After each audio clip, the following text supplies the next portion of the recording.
Hello, Zero X Massage here. I wanted to talk a little bit about the Juice Token protocol and do a little bit of a walkthrough. Back here with everyone's favorite software engineering diagram tool, Microsoft Paint. We're going to just draw out the protocol here so I can talk about it, explain some things. So, how does the protocol start out? I'm going to draw smart contracts with these as just blocks. So the protocol starts out with what's called a sportsbook generation event, SBGE for short.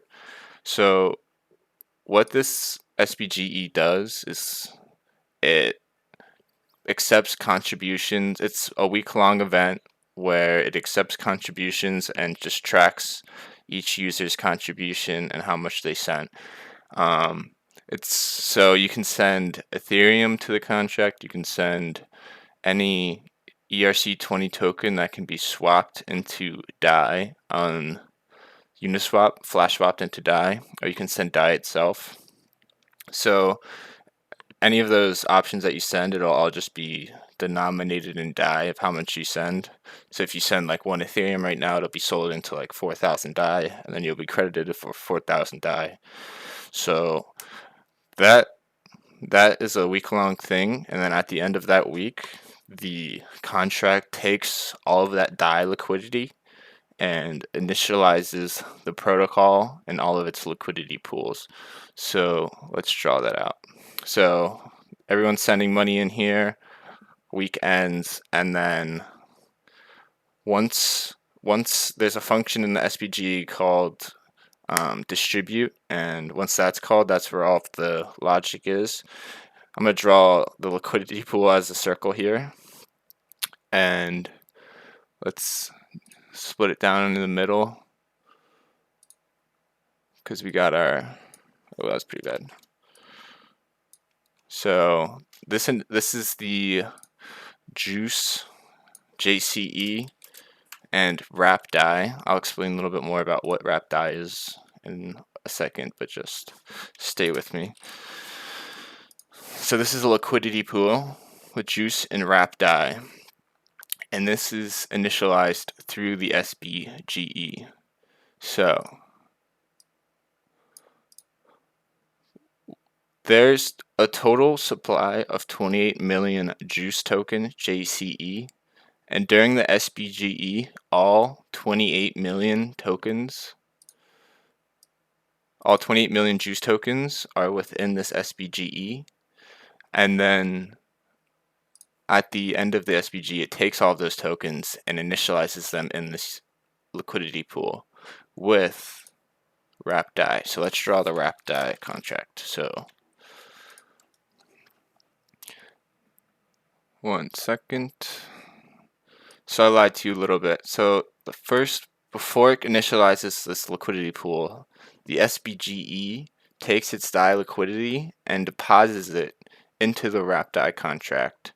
So the wrap DAI contract, all it does is it has a wrapping and unwrapping function where you can wrap DAI into wrap DAI or unwrap wrap DAI into DAI, always at a 1-to-1 rate.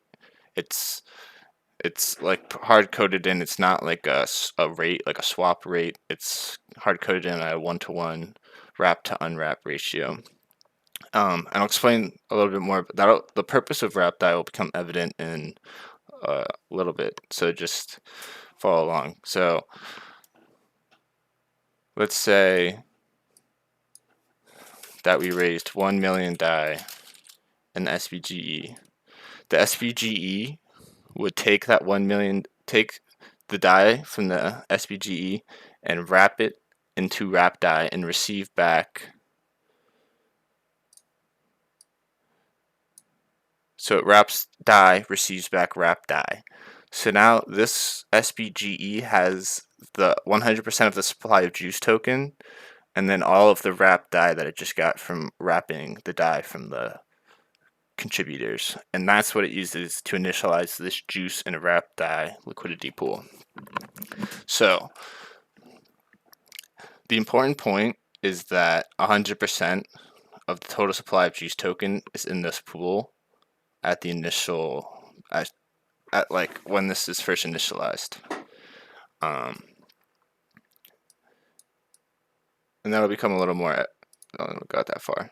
I'll explain that a little bit more later. So one important note about the Juice protocol is that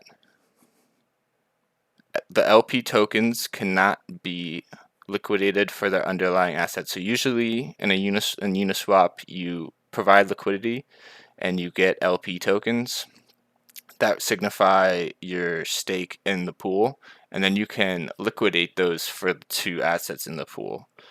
The Juice token protocol doesn't allow for the liquidation of those LP tokens and the two underlying assets, in our case the Juice and Wrap DAI.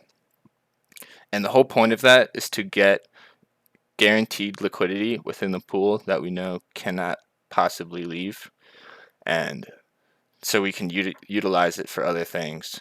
So all the contributors that contributed to the SBGE, they get their proportionate share of the Juice Wrap DAI LP token.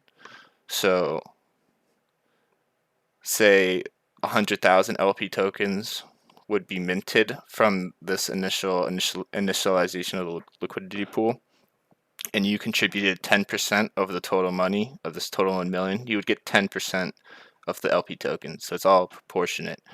And those LP tokens will be staked on juicebook.io, and that's how you earn yield from the protocol. So you'll be earning payouts in Juice token from staking your LP token, and that'll be yield generated from the protocol, and you can sell that Juice token into the liquidity pool for DAI or Wrap DAI at any point.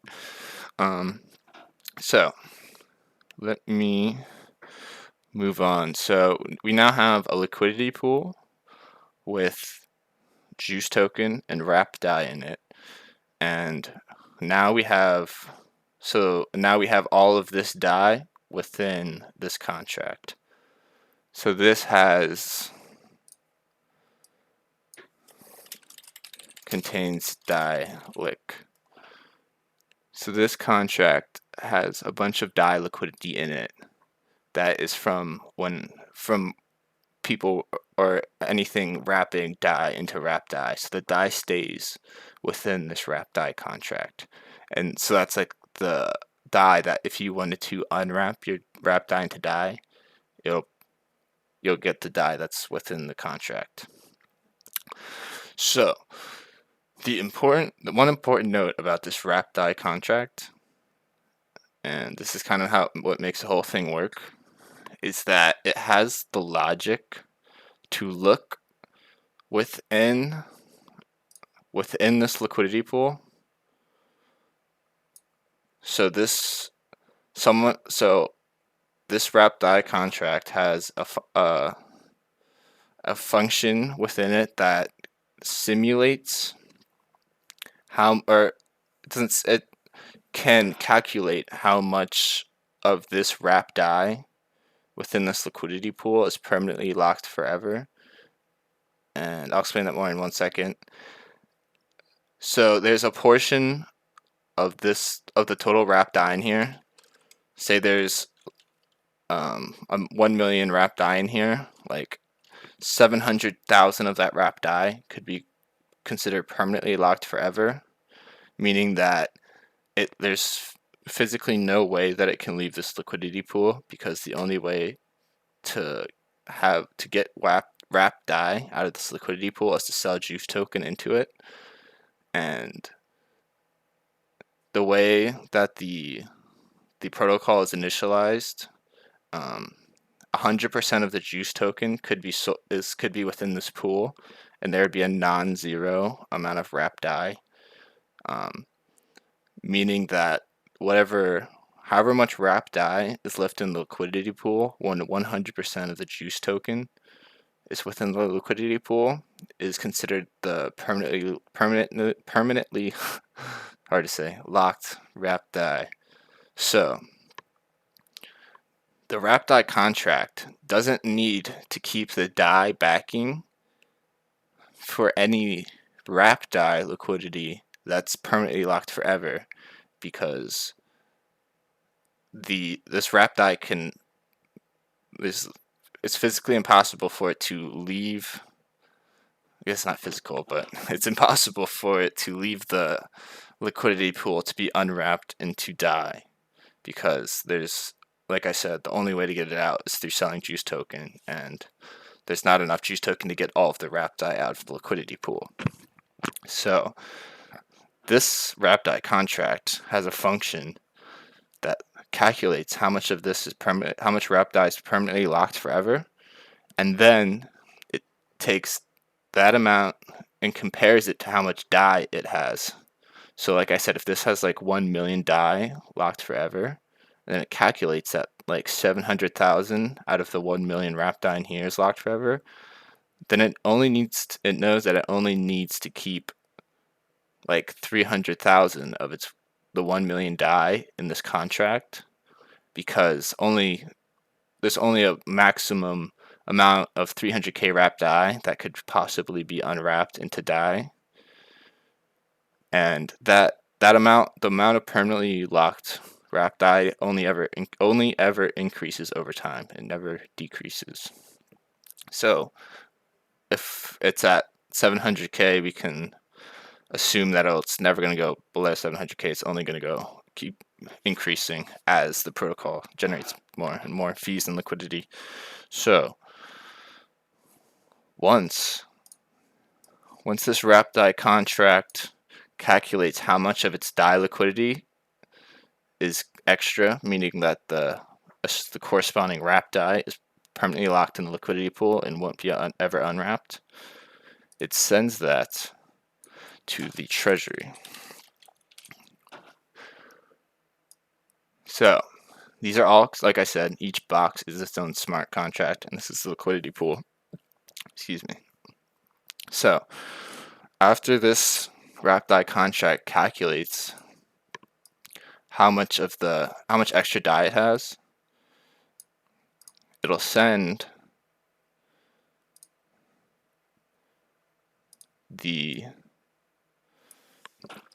its reserves minus not perm locked wrap die. So it has, that's kind of bad. So it has, I won't write that, it was kind of overlapping. So it has, like I just wrote, reserves minus the not permanently locked wrap die. So it has X amount of reserves, and then you have to take out how much of the wrap die how much die it needs to keep within the wrap die contract to back all of the potential wrap die that could be unwrapped into die. It's a good way to put it. And then all of the extra die liquidity gets sent into the treasury. That is not needed to maintain the whole wrap die to die peg. And this is where this funding for the sportsbook comes from, because all of the die in this treasury contract is essentially extra die that could theoretically just disappear, and this whole protocol would still work. The wrap die to die would still be backed at all times. So the whole point of the wrap die, instead of putting die in this liquidity pool, so you're probably like saying, why don't we just put juice and die in here? Well, as some of you might know, the way that these liquidity pools work is that, at least Uniswap v2, is that and v3, and the prices are a function of the reserves of the two assets. So if you're constantly taking out and putting liquidity back in to like pay people out from the sports book, you're going to be messing with the prices of the underlying assets. So the solution is to first wrap the paired token, in our case, into a wrap die, and then put the wrap die into the pool, and then put the logic within this wrap die contract to calculate how much,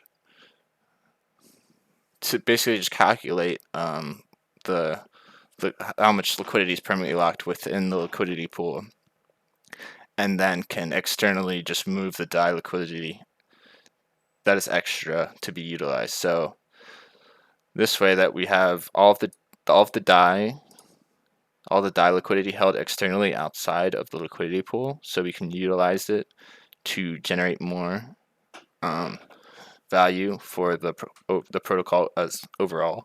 So this is just basically increasing our capital efficiency. So we're using exactly enough. Say we only have X total liquidity in the protocol. We're using exactly enough, and you need Y liquidity to maintain the liquidity pool and the wrap DAI to DAI peg. Then all the X minus Y extra capital is effectively being unused. So that's all the extra capital that is used for the treasury.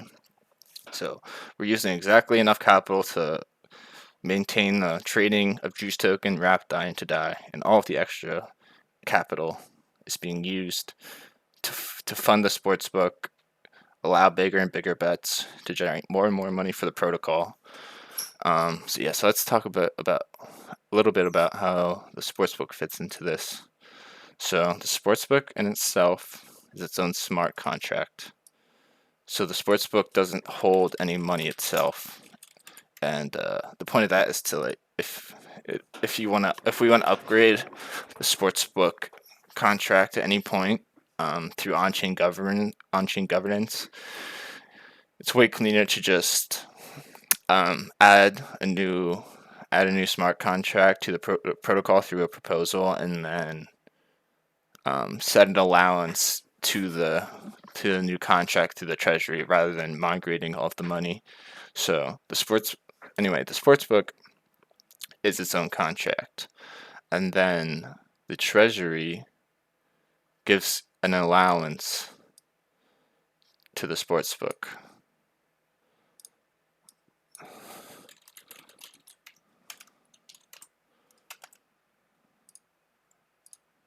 And that's an allowance in DAI. So then we get a user. This is the end user. Let me draw him. So this is our bettor. He's coming to juicebook.io. Full of promise. He's got his wallet here. Maybe he's got the rainbow wallet. There. Alright, so he connects, goes on juicebook.io, connects his wallet, and he interacts with the sportsbook contract and places a bet.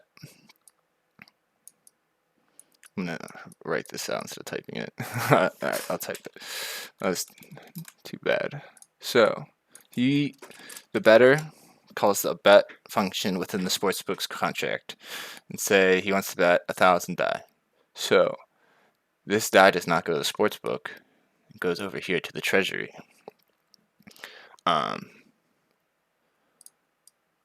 So like I said, the sportsbook is never holding any actual DAI or any funds. It's all going to the treasury. So bettor wants to bet, he calls this. His bet is stored within this contract. So say he bets on the Lakers -5. The Lakers -5 is stored in here, as well as all the other bet information. But the actual 1,000 DAI is sent to this treasury. And then if the bettor would lose his bet or their bet, they would just not return, and the DAI would just stay within this treasury. And so this is where all of the profits of the sportsbook are accumulating over time. So if the bettor would win, they would get paid out from this treasury, right here. So let me just type winnings. So you can see there's never any juice token that ever has to be sold within this protocol to pay out the winners. It's all done within this externally held DAI within the treasury that is connected to the wrap DAI contract that has the logic to look within this liquidity pool. So it's a lot of interconnected parts, and a lot of it might sound confusing if you're new, but because it's a lot of this weird terminology with liquidity pools and wrapping and unwrapping that if you're not familiar with, it might be a little confusing, but everything is just a combination of simple ideas. There's nothing in itself that's super complex going on here. It's just a lot of little pieces moving together. So, like I said, the treasury is going to be accumulating DAI over time, and that's because the sportsbook has the house edge, a 10% edge, and because of the way that we limit the max bets as a total function of our total capital, it statistically guarantees that the sportsbook is profitable in the long run. So as long as you're not letting someone wipe out your whole capital in one bet, the sportsbook is profitable in the long run. So DAI liquidity will be accumulating here over time as people lose their more and more people lose their bets. And this is where the market buys occur from. So at a certain point, a bunch of people bet. Now the treasury has even more DAI liquidity, and it's going to market buy. So how does it do that?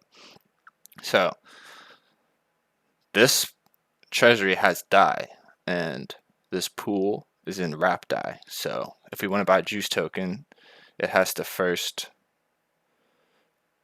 How do I want to draw this? This might get messy real quick.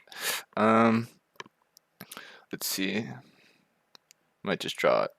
So the treasury will first wrap its DAI into wrap DAI. So let's just say it's doing 100,000. I'll type this. Let's say that our treasury wants to do 100,000 DAI market buy of Juice token. So it sends 100,000 DAI to the wrap DAI contract, wraps it, and receives back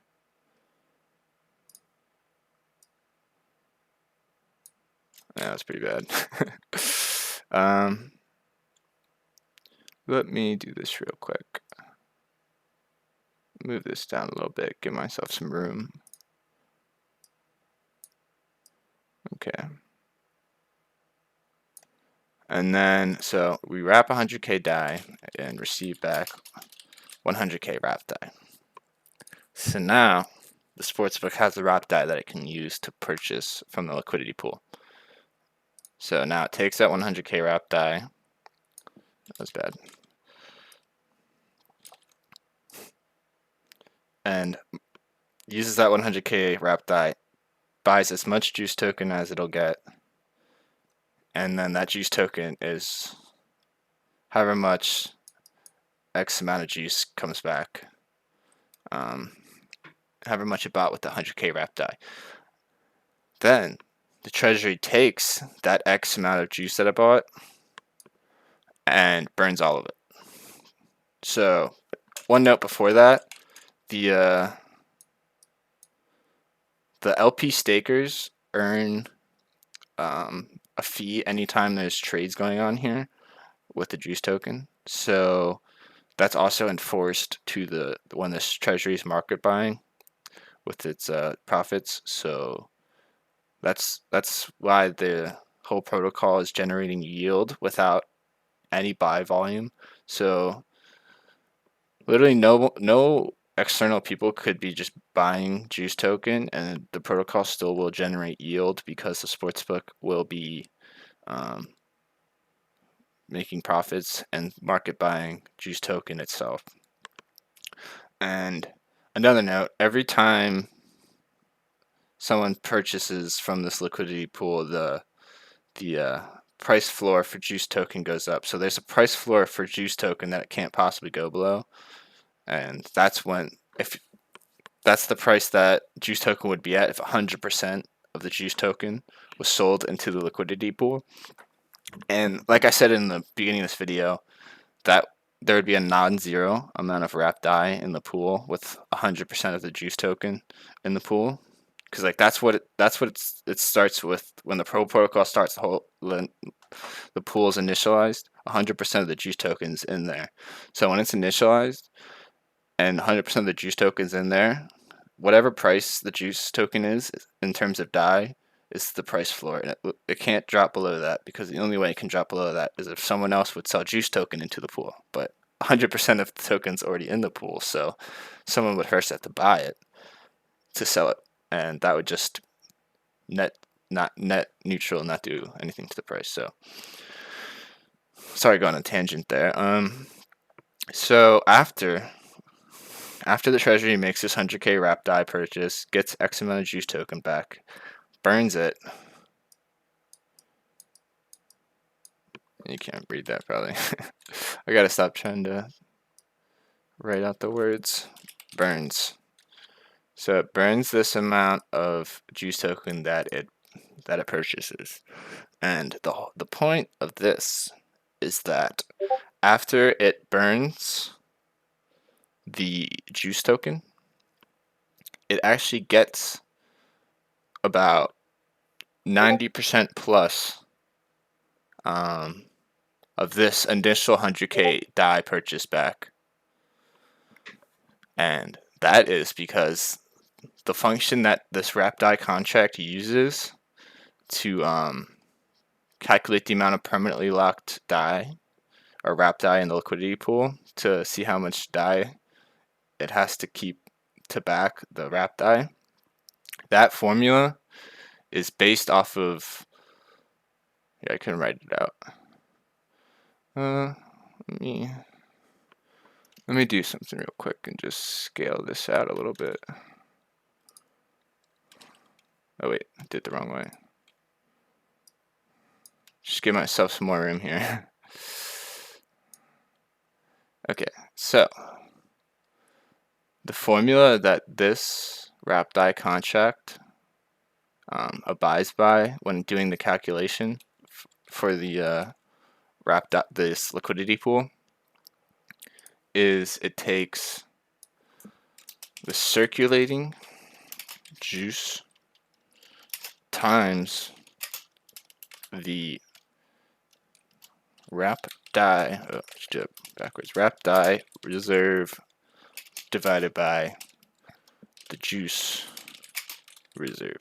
So equals wrap DAI amount. So excuse me, the circulating juice is classified as any token that's not within this liquidity pool. So any just circulating floating tokens that anyone holds. It takes that, it takes that amount, and then it multiplies that by the ratio of the reserves. So this is essentially the price of the juice token. So this is simulating if we sold all of the circulating juice token in one transaction into the liquidity pool, and this signifies our price. So we cancel out the juice terms, and then we get left with the wrap DAI amount. And so this is the wrap DAI amount that would be extracted from this liquidity pool if all of the circulating juice was sold into the pool.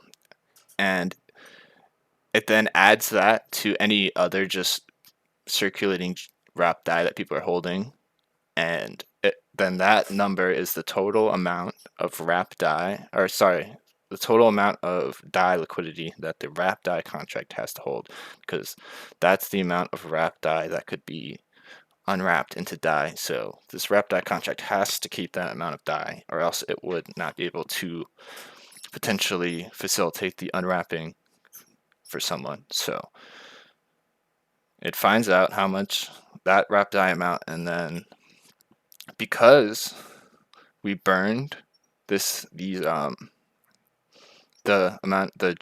X amount of juice tokens that we bought during this 100k DAI purchase, this amount of circulating juice token will decrease, because we're decreasing the amount of circulating juice that was, because we just burned it.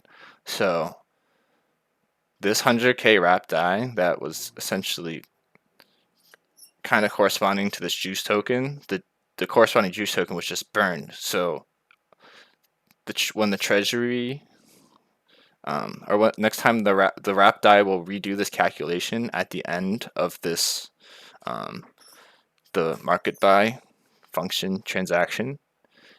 And so the last step is to calculate, after this whole buy happens, how much of the wrap die is not locked forever. And it turns out that about 90% plus of this initial 100K die can go back to the treasury, because this juice token got burned, so the wrap die contract doesn't need to keep the die liquidity for the wrap die that would have been sold, that the wrap die liquidity that would have been extracted from the liquidity pool if this juice token was sold back into it. But because this X juice token got burned, that unlocks a whole bunch of die to go back into the treasury. And that might be a little confusing, but you can ask, that's kind of like the whole main idea, is that we have a bunch of these symbiotic like components where the sportsbook and the liquidity pool are their own entities, but they're interconnected and they're sharing their liquidity. So they're both, anytime the sportsbook makes money, it benefits the liquidity pool, and anytime the liquidity pool is trading, it's more money for the sportsbook. So we kind of have this ecosystem of efficiently used capital. So yeah, so as people keep betting, the DAI liquidity is just going to keep accumulating within the treasury, and people can just buy and sell juice token freely from this liquidity pool. One side note is that about the juice book swap you might have seen on the website. So the whole point, the only point of that is that it's not its own like DEX or anything. It's literally just an interface for, excuse me, the Uniswap v2. But I just added in this, like I added in the wrapping and unwrapping, so you can purchase juice token or sell juice token without having to directly have wrap die. So you can like take die and then you can wrap it into wrap die and purchase juice token all within one transaction. So it's essentially like you're just buying it with die. So in one transaction, you would take your die, wrap it into wrap die, buy juice, and then you get your juice token back. So the juice book swap is just a Uniswap v2 with the added wrapping in before, because the Uniswap v2 doesn't have knowledge of the wrapping and unwrapping die. So the Uniswap v2 router will just, like, if you put in die to juice token, it won't have the bridge between die and wrap die. So that's why I included the wrap die to die secondary liquidity pool. So the way like the Uniswap routers work is that if you want to like buy something with like juice token with ETH, it needs to find a path to do that, and there is no connection between ETH and wrap die. So what we do is we create we created a secondary pool that's just wrap die and die, and this pool is just held at a 1-to-1 rate, and there's not that much liquidity in here. A small portion of the SPG liquidity is used to initialize this pool. So this will always be at a 1-to-1 ratio, and that'll be maintained by flash swapping bots that can just arbitrage it back to 1-to-1 through the wrapping and unwrapping functions, which give it to 1-to-1 here. So if you wanted to come in here with like Ethereum on Uniswap, you could have your input currency as Ethereum and get juice token, because it would go Ethereum to DAI, DAI to wrap DAI, wrap DAI to juice. So adding in this extra bridge lets the Uniswap router have knowledge of the wrap die to die rate. Yeah, so that's basically everything. I don't even know how long this video was, but 35 minutes. So yeah, if you have any questions, there's a Discord channel with a lot of helpful people that we can definitely answer. I know this is a little confusing, and I appreciate you sticking with me if you watched this whole thing. And we have a lot of exciting things coming along, a lot more than I've even just talked about here. But this is just to give a general idea of how the protocol is initialized, how it kind of functions once it's got the sports book running, and how we have these interacting contracts and how they interact amongst each other. So I'll talk to you guys later. I'm probably gonna make a couple more videos where I see necessary to get out some more information. So I'll see you guys later.